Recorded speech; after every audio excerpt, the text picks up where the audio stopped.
Welcome to the Prayagraj institute daily current affair की series में आज हम लोग बात करेंगे 16, 17, 18 और 19 सितंबर के करंट अफेयर के बारे में।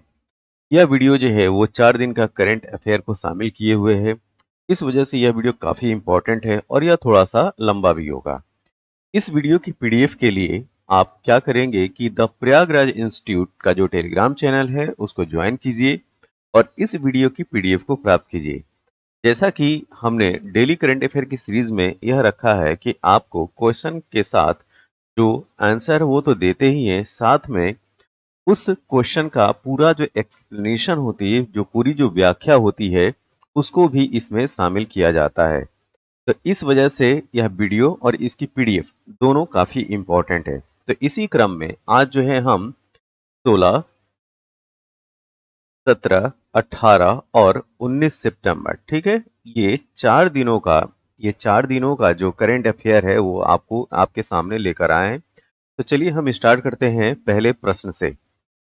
पहला प्रश्न ये है कि किसे हाल ही में यूनेस्को की वर्ल्ड हेरिटेज लिस्ट में भारत के किन दो स्थलों, मतलब कि भारत के जो दो स्थल हैं उनको शामिल किया गया है। तो आपको उन दो स्थलों का नाम बताना है। तो वो है शांति निकेतन और होयसल मंदिर। तो ऑप्शन नंबर सी इसका सही उत्तर है। तो शांति निकेतन और होयसल मंदिर को यूनेस्को की वर्ल्ड हेरिटेज लिस्ट में शामिल कर लिया गया है। तो यह भारत के जो है वो दो स्थल हैं, शांति निकेतन और होयसल मंदिर। अब जानेंगे थोड़ा सा इसके बारे में डिटेल्स में। हाल ही में जारी वर्ल्ड हेरिटेज साइट की नई लिस्ट में शांति निकेतन और कर्नाटक में स्थित होयसल के एक पवित्र मंदिर समूह को, बात कीजिए यहाँ पे समूह की बात की जा रही है, मंदिर समूह को शामिल किया गया है। इसके साथ ही भारत में यूनेस्को की वर्ल्ड हेरिटेज साइटों की संख्या बढ़कर 42 हो गई है। ठीक है, तो अगर आपसे पूछा जाए कि भारत में यूनेस्को की वर्ल्ड हेरिटेज साइट की संख्या कितनी है वर्तमान में, तो 42 हो गई है। और हाल फिलहाल में जो दो स्थल हैं, एक है शांति निकेतन और दूसरा है होयसल मंदिर समूह, उनको जो है वर्ल्ड हेरिटेज लिस्ट में शामिल किया है। हाल ही में विश्व धरोहर समिति, ठीक है, जो वर्ल्ड हेरिटेज कमेटी है, उसका विस्तारित 45वां सत्र, कौन सा, 45th, जो 45th सेशन है, 10 से 25 सितंबर तक सऊदी अरब के रियाद, ठीक है, सऊदी अरब के रियाद में आयोजित किया जा रहा है। ठीक है, तो यह आयोजन जो है वो 10 से 25 सितंबर तक चलेगा और इसी में डिसाइड किया गया कि भारत के जो दो स्थल हैं उनको वर्ल्ड हेरिटेज लिस्ट में शामिल किया जाएगा। तो एक है शांति निकेतन और होयसल मंदिर। अब व्यक्तिगत तौर पे हम जानेंगे कि शांति निकेतन और होयसल मंदिर की खासियत क्या है। तो पहले हम लोग स्टार्ट करेंगे शांति निकेतन से। शांति निकेतन भारत के पश्चिम बंगाल, अगर आपसे पूछा जाए कि कौन सा स्टेट, तो भारत का वेस्ट बंगाल, ठीक है, तो पश्चिम बंगाल प्रदेश के वीरभूम जिले के अंतर्गत बोलपुर स्थान है, वहां पे शांति निकेतन की स्थापना की गई है। ठीक है, तो शांति निकेतन की स्थापना रविंद्रनाथ टैगोर के पिता देवेंद्रनाथ टैगोर द्वारा, ध्यान दीजिएगा, शांति निकेतन की स्थापना रविंद्रनाथ टैगोर के पिता देवेंद्रनाथ टैगोर के द्वारा 1901 में एक आवासीय विद्यालय और प्राचीन भारतीय परंपराओं पर आधारित कला का केंद्र के रूप में की गई थी। ठीक है, तो शांति निकेतन की स्थापना किसने किया था, रविंद्रनाथ टैगोर के पिता देवेंद्रनाथ टैगोर ने। और कब किया था, 1901 में। और किस रूप में इसकी स्थापना की गई थी, तो एक आवासीय विद्यालय के रूप में और प्राचीन भारतीय परंपराओं पर आधारित कला के केंद्र के रूप में शांति निकेतन की स्थापना की गई थी। 1921 का जो वर्ष होता है, 1921 में शांति निकेतन में एक विश्वविद्यालय की स्थापना की गई। ठीक है, एक विश्वविद्यालय की स्थापना की गई जिसे बाद में विश्व भारती के नाम से मान्यता मिली। ठीक है, तो अगर आपसे पूछा जाए कि विश्व भारती विश्वविद्यालय कहाँ है, तो वह है शांति निकेतन में। ठीक है, तो विश्व भारती विश्वविद्यालय की सबसे बड़ी खासियत यह है कि यह एक केंद्रीय विश्वविद्यालय है और बंगाल का एकमात्र केंद्रीय विश्वविद्यालय है। तो अगर आपसे पूछा जाए कि वेस्ट बंगाल की मात्र एक सेंट्रल यूनिवर्सिटी का नाम बताइए तो वो है विश्व भारती। और सबसे बड़ी खासियत ये है कि इसके जो चांसलर होते हैं वो प्रधानमंत्री होते हैं। ठीक है, तो विश्व भारती जो विश्वविद्यालय है उसके चांसलर हैं प्रधानमंत्री। और यह बंगाल का एकमात्र केंद्रीय विश्वविद्यालय या ये कहा जाए सेंट्रल यूनिवर्सिटी है। नेक्स्ट, होयसल के पवित्र मंदिर समूह के बारे में बात करते हैं। ठीक है, तो होयसल जो कि कर्नाटक में है, तो होयसल के पवित्र मंदिर समूह कर्नाटक के दक्षिणी भाग में स्थित है। ठीक है, तो कर्नाटक के साउथ में होयसल पवित्र मंदिरों का समूह है। इस समूह में बेलूर, हलेबीड, सोमनाथपुरा में स्थित 3 मंदिर शामिल हैं। ठीक है, तो होयसल में जो बेलूर, हलेबीड और सोमनाथपुरा ये 3 मंदिर शामिल हैं। और ये मंदिर का अगर टाइम फेज पूछा जाए कि किस टाइम पीरियड के बने हुए हैं, तो 12वीं और 13वीं शताब्दी के होयसल राजवंश के दौरान के द्वारा बनाए गए हैं। ठीक है, तो ये मंदिर 12वीं और 13वीं शताब्दी के होयसल राजवंश के द्वारा बनाए गए थे। ठीक है, अब व्यक्तिगत तौर पे हम जानेंगे बेलूर, हैलेबीड और सोमनाथपुरा जो मंदिर हैं उनके बारे में। बेलूर मंदिर से स्टार्ट करते हैं। यह मंदिर जो है वो भगवान विष्णु को समर्पित है। अगर आपसे पूछा जाए कि जो बेलूर का मंदिर है वो किस भगवान को समर्पित है, तो वह भगवान विष्णु को समर्पित है। और इसका निर्माण 1117 ईस्वी में हुआ था। ठीक है, तो 1117 ईस्वी का मतलब अगर सेंचुरी की बात करेंगे तो 12th सेंचुरी की बात की जा रही है। ठीक है, 12th सेंचुरी की बात की जा रही है। ठीक है, इस मंदिर का अलंकरण अत्यंत सुंदर है और इसमें कई नक्काशीदार छत और स्तंभ हैं। ठीक है, तो यह इसकी खासियत है, या ये कहें कि खूबसूरती में आपको क्या देखने को मिलेगा, नक्काशीदार छत और स्तंभ। अब हलेबीड मंदिर के बारे में बात करते हैं। यह होयसल मंदिरों का दूसरा सबसे प्रसिद्ध मंदिर है। यह भगवान विष्णु और भगवान शिव को समर्पित है। ठीक है, तो यह भगवान विष्णु और भगवान शिव को समर्पित है। इसका निर्माण 1121 ईस्वी में हुआ था।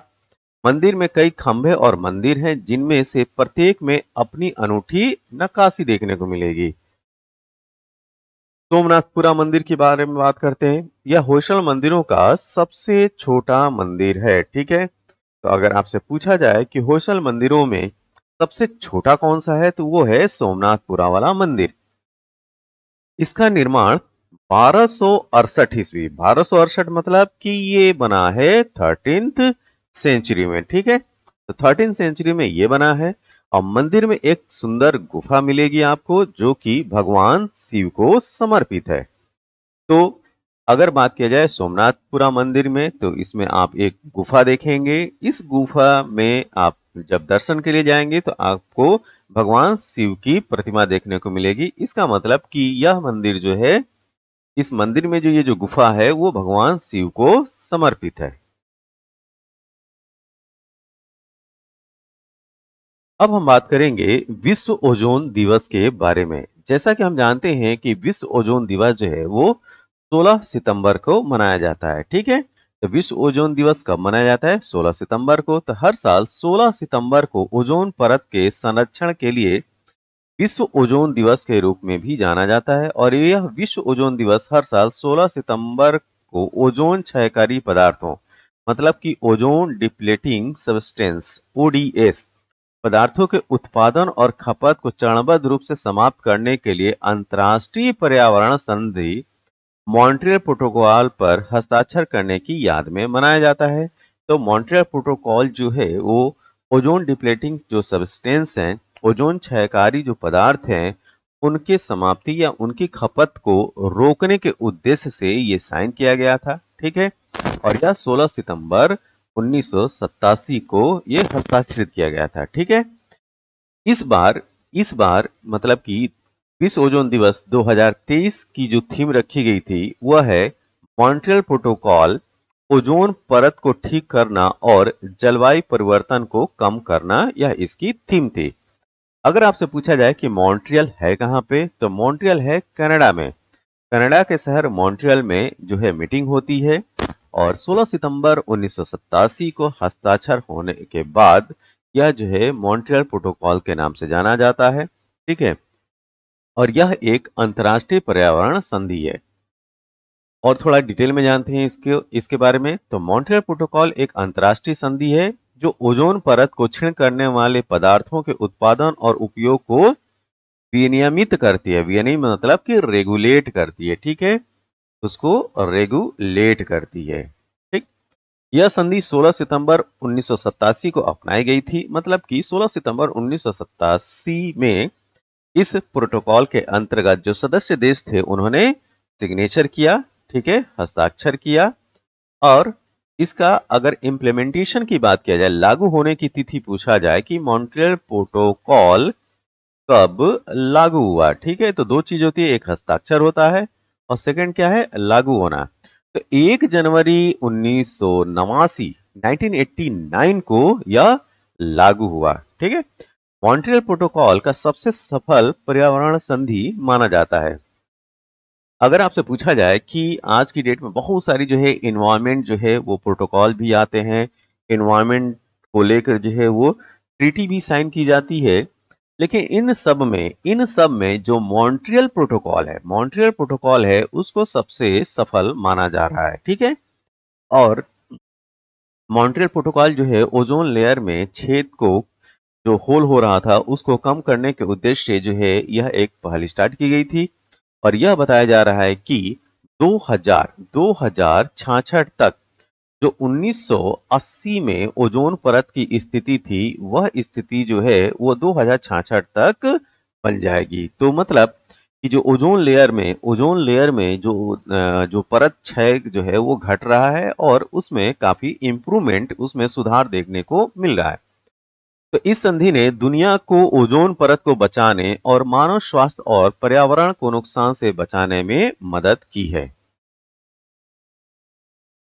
ये भी काफी इंपॉर्टेंट न्यूज रहा है इस हफ्ते में। तो भारत ने किस देश को 10 विकेट से हराकर 8वीं बार, ठीक है, 8वीं बार एशिया कप 2023 जीता है? तो भारत ने श्रीलंका को हराया। Option number D.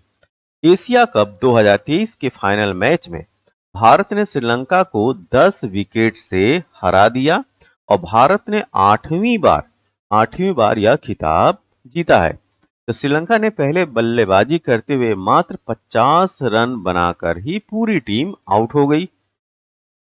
अब हम जानेंगे एशिया कप 2023 के बारे में विस्तार से। एशिया कप एक दिवसीय अंतर्राष्ट्रीय क्रिकेट टूर्नामेंट का आयोजन 30 अगस्त, ध्यान दीजिएगा, आपसे प्रश्न ये भी पूछा जा सकता है कि एशिया कप का आयोजन कब से कब तक किया गया। तो 30 अगस्त से 17 सितंबर 30 अगस्त से 17 सितंबर 2023 तक पाकिस्तान और श्रीलंका में इसका आयोजन किया गया। तो इसकी मेजबानी जो है वो दो देश कर रहे थे, पाकिस्तान और श्रीलंका। यह एशिया कप का 16वां संस्करण था। ध्यान दीजिएगा, ये 16 नंबर का जो है ये मैच था एशिया कप क्रिकेट 2023 और इसमें से 8 बार खिताब जो है भारत ही जीत चुका है। टूर्नामेंट की 6 टीमें थी। वह 6 टीमें कौन थी? एक अफगानिस्तान, दूसरा बांग्लादेश, तीसरा भारत, चौथा पाकिस्तान, पांचवा श्रीलंका और छठा नेपाल। इस तरीके से जो है एशिया कप में 6 टीमों ने भाग लिया था। फाइनल के मैच में भारत ने श्रीलंका को 10 विकेट से हराकर अपना 8वां एशिया कप खिताब जीत लिया। तो 8वीं बार भारत जो है विजेता बना। मोहम्मद सिराज ने फाइनल में 6 विकेट लेकर प्लेयर ऑफ द मैच का पुरस्कार जीता। रोहित शर्मा को, ध्यान दीजिएगा, रोहित शर्मा को टूर्नामेंट के सर्वश्रेष्ठ बल्लेबाज के रूप में चुना गया और शाहीन शाह अफरीदी को टूर्नामेंट के सर्वश्रेष्ठ गेंदबाज के रूप में चुना गया। यह जो है इंफॉर्मेशन थी एशिया कप क्रिकेट 2023 से संबंधित।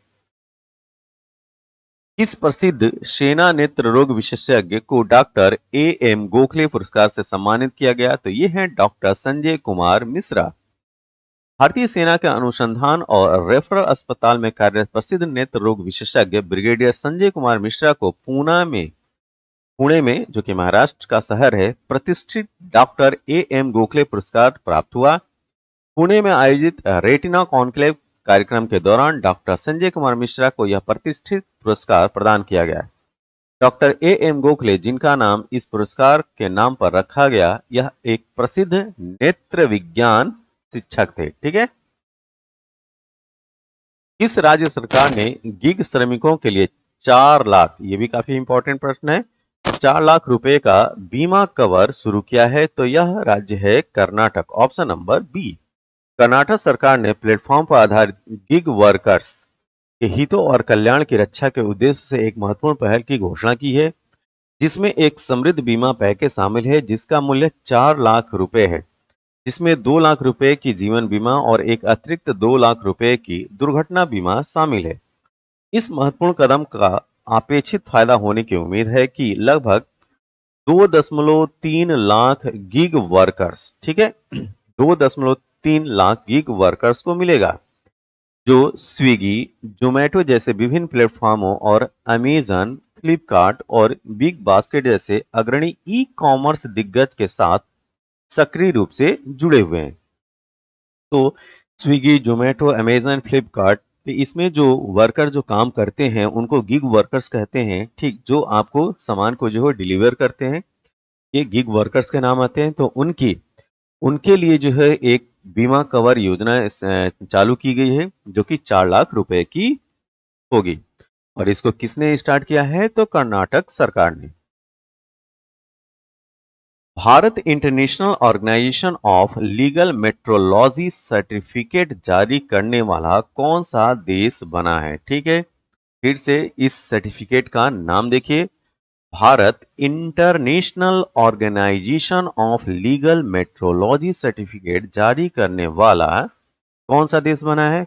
वह 13 नंबर का राज्य बना है, देश बना है। ठीक है, तो भारत दुनिया का 13वां देश बन गया है जो अंतर्राष्ट्रीय स्तर पर स्वीकृत international organisation of legal metrology OIML प्रमाण पत्र जारी कर सकता है।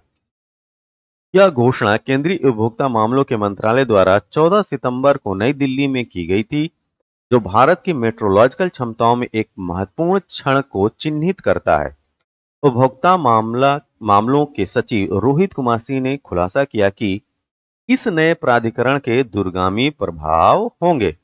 तो Bharat international organisation of legal metrology certificate जारी करने वाला 13वें नंबर का देश बन गया है भारत।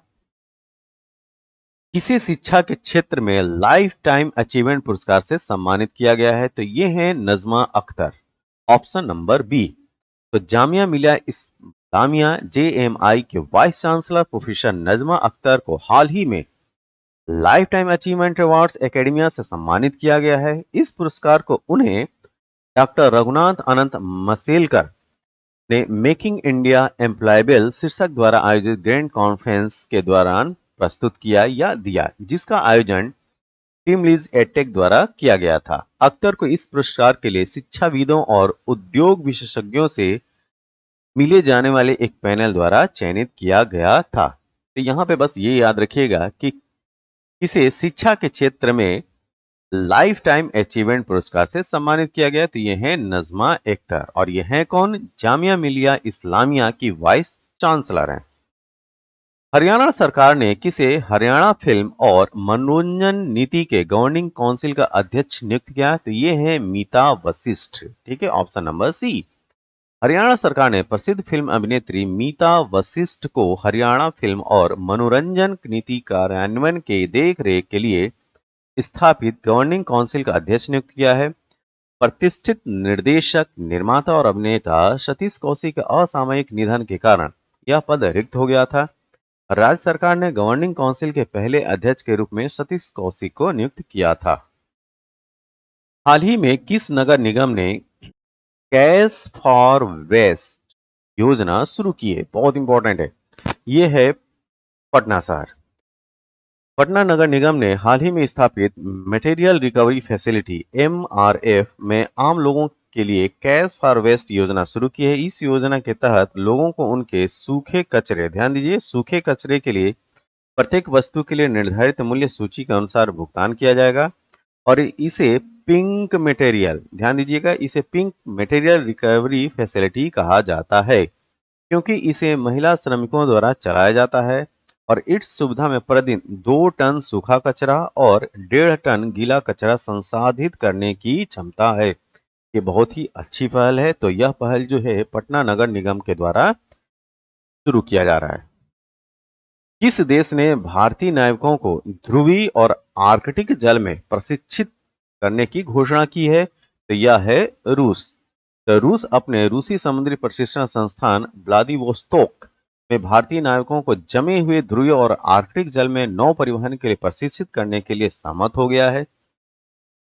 केंद्रीय बंदरगाह, जहाज रानी और जलमार्ग और आयुष मंत्री सर्बानंद सोनोवाल और रूसी सुदूर पूर्व और आर्कटिक विकास मंत्री एलेक्सी चेकुनकोव के बीच बैठक के दौरान इस पर सहमति बनी। सर्बानंद सोनोवाल 10 से 13 सितंबर 2023 तक रूसी शहर व्लादिवोस्तोक में रूसी सरकार द्वारा आयोजित 8वीं पूर्वी आर्थिक मंच की बैठक में भारत का प्रतिनिधित्व करने के लिए रूस में थे। उपराष्ट्रपति जगदीप धनखड़ ने किस शहर में अंतर्राष्ट्रीय बांध सुरक्षा सम्मेलन का उद्घाटन किया है? तो यह है राजस्थान का शहर जयपुर। उपराष्ट्रपति जगदीप धनखड़ ने 14 सितंबर 2023 को राजस्थान के जयपुर में अंतर्राष्ट्रीय बांध सुरक्षा सम्मेलन का उद्घाटन किया और 2 दिवसीय मतलब कि 14 और 15 सितंबर 2023 को इस सम्मेलन की शुरुआत पारंपरिक जल कलश समारोह से की गई। जयपुर सम्मेलन सुरक्षित एवं संरक्षित बांध राष्ट्र की समृद्धि सुनिश्चित करते हैं, इस विषय पर यह सम्मेलन का आयोजन किया गया था। तो इस सम्मेलन का जो थीम था वो क्या था? सुरक्षित एवं संरक्षित बांध राष्ट्र को समृद्धि सुनिश्चित करते हैं। किस राज्य में आदि शंकराचार्य की 108 फीट ऊंची प्रतिमा समानता की प्रतिमा का लोकार्पण किया गया? तो यह राज्य है मध्य प्रदेश। मध्य प्रदेश के मुख्यमंत्री शिवराज सिंह चौहान ओंकारेश्वर में महान दार्शनिक आदि शंकराचार्य की 108 फीट ऊंची प्रतिमा का अनावरण करने जा रहे हैं और समानता की प्रतिमा, इसको जो है स्टैचू ऑफ वननेस, ध्यान दीजिएगा, जो आदि शंकराचार्य की 108 फीट की मूर्ति जो ओंकारेश्वर में बनाई जा रही है उसको जो है स्टैचू ऑफ वननेस के नाम से जो है जाना जाएगा। तो स्टैचू ऑफ वननेस नामक इस स्मारकी परियोजना में अपनी भव्यता और आध्यात्मिका महत्व के कारण महत्वपूर्ण ध्यान आकर्षित किया है। तो यह जो है ओंकारेश्वर में आदि शंकराचार्य की 108 फीट की प्रतिमा जो है वो समानता की प्रतिमा या स्टैचू ऑफ वननेस के नाम से जानी जाएगी। टाइम पत्रिका की द वर्ल्ड्स बेस्ट कंपनीज 2023 की शीर्ष 100 रैंकिंग कंपनी में कौन सी एकमात्र भारतीय कंपनी शामिल है? तो यह है इन्फोसिस। ऑप्शन डी, उल्लेखनीय उपलब्धि में बेंगलुरु मुख्यालय वाली आईटी सेवा प्रदाता इन्फोसिस ने टाइम पत्रिका की द वर्ल्ड्स बेस्ट कंपनी 2023 सूची में एक प्रतिष्ठित स्थान हासिल किया है। इन्फोसिस 100 रैंकिंग में जगह बनाने वाली एकमात्र भारतीय कंपनी है जो 88.38 के प्रभावशाली समग्र स्कोर के साथ 64वें स्थान पर है। क्रिप्टो को जमीनी स्तर पर अपनाने में भारत 154 देशों में, ठीक है, 154 देशों में कौन से स्थान पे है? जी हाँ, वह पहले स्थान पे है, ऑप्शन नंबर ए।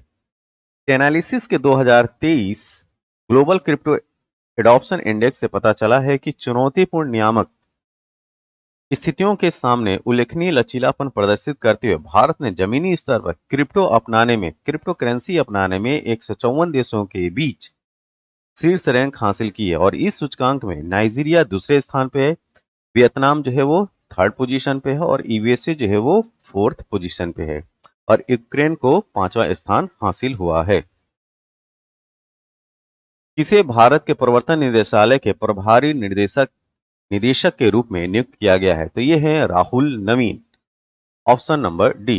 भारतीय राजस्व सेवा IRS अधिकारी राहुल नवीन ने प्रवर्तन निदेशालय ED के प्रभारी निदेशक का पदभार संभाला है। उन्होंने निवर्तमान निदेशक संजय कुमार मिश्रा का स्थान लिया है। यह नेतृत्व प्रवर्तन निदेशालय के लिए एक महत्वपूर्ण विकास है जो भारत में आर्थिक कानूनों और नियमों को लागू करने में महत्वपूर्ण भूमिका निभाता है। राहुल नवीन वर्तमान में प्रवर्तन निदेशालय में विशेष निदेशक के पद पर हैं।